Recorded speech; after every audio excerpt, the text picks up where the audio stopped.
folks, I have got some requests that you guys have some difficulties with homework 3.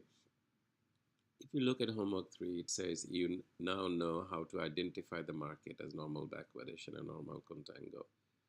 So this is a necessary condition, but not sufficient condition. So when you identify the market in homework 2, does it mean that, well, you will jump the gun?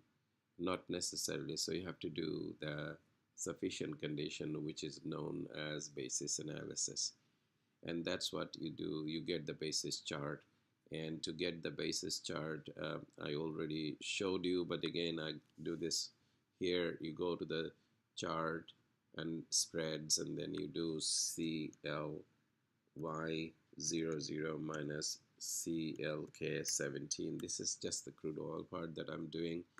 And then you see this basis is basically rising, and you can do the tools here, and you can take a trend line and then get the lowest point and then go to the highest point.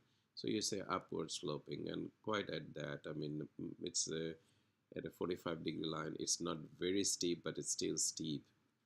So that's the basis. And once you know that, then you go back to this thing here. I have normal backwardation and contango in futures market, necessary and sufficient conditions. Now here is the thing. You see, this is because there are questions about it. There are 8 tables. So I said, okay, let me do this table, name them table 1 through table 8.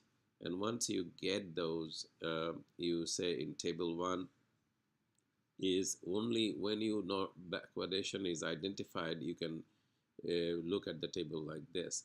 So in here you see that, well, taking a hedge is a disaster. So it's -12, and therefore the flip side is that you can take a long position. But at the same time, you know that identification of this market means if I go back to, if I put this in order, right order, identification means there are 2 conditions: short hedges dominate and F sub 0 is less than EST. That means you expect the prices to rise. If you expect the prices to rise, you need to take a long position. And that's what this is saying, that instead of taking a long spot, long futures is indicated. But do you have to jump the gun? That is the whole idea about homework 3. Do you have to jump the gun?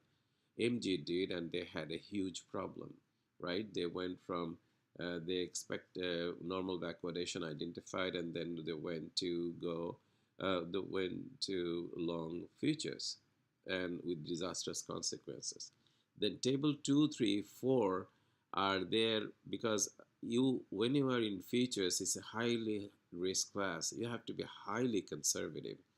And even though here it is basis, it is a -4, still I say, okay, go ahead and hedge it anyway. This has got a +4, but overall it's -1. I say go ahead and hedge it anyway. And then this one, it has a +7 and -5. Of course, you go ahead and hedge.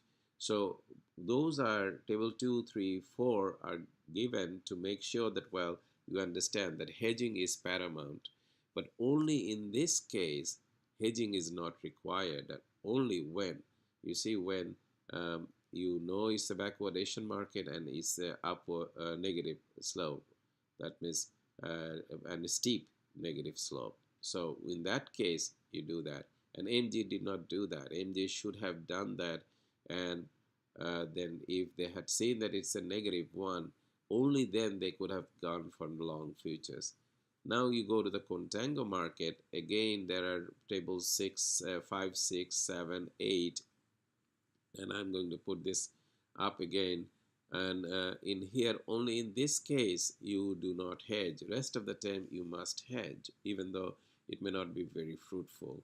So in this event, again, what do you say? That if you have a short position, then according to identification of contango market, you expect the prices to fall, right? Isn't it? I mean, that's if you look. If I identify normal contango market, you expect the futures prices to fall because F sub 0 is greater than EST. Don't jump the gun yet and take short futures. rather check the basis. And this is what this thing is doing, that you look at the basis and basis is upward sloping. So if you get the confirmation from sufficient condition, only then you say, okay, I will go, instead of a long futures, short futures, because I expect the prices to fall.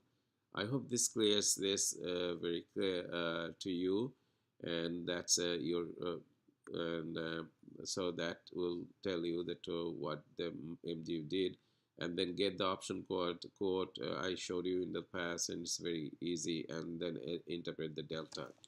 And you can the book does it great job. You can have online resources and so forth. So good luck with this, and let me know if you have any questions.